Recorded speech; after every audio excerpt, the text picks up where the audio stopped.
Early this November, I received a grant from the San Jose Jazz Fund to create a new work of music. A fully new original piece was to be completed and submitted, with video. November proved to be challenging, as it was a month that was already packed full of gigs, touring, and of course, my yearly cooking hosting plans. It was in the margins of these commitments that I wrote the tune. I had recently seen Earth, Wind & Fire in concert, and took influence from their chords, intros, and harmonies.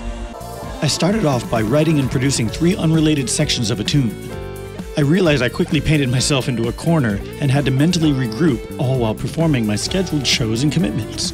After a few days, I woke up with the bright idea that I would focus on one of my strongest suits, live band direction.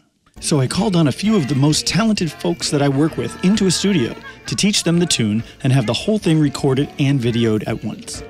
The only time this could happen was 2 days before the deadline, however.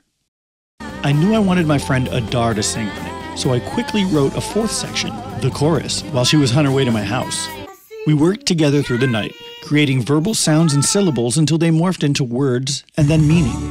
We recorded backgrounds at the house and called it a night, leaving the verses to be written on the day of the recording. I jotted down a quick 2nd verse for her to sing. She wrote the 1st verse and created all backgrounds. Once in the studio, we did a few takes with the band and finally got a take that we all liked.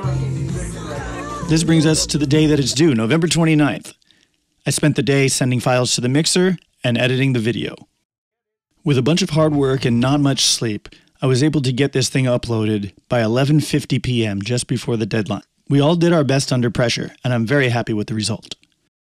Sadly, our track wasn't selected by the Jazz Org as a finalist to perform the work in the spring, but I'm more than thankful for the opportunity. Stay tuned right here for the release of When I See You. Thank you.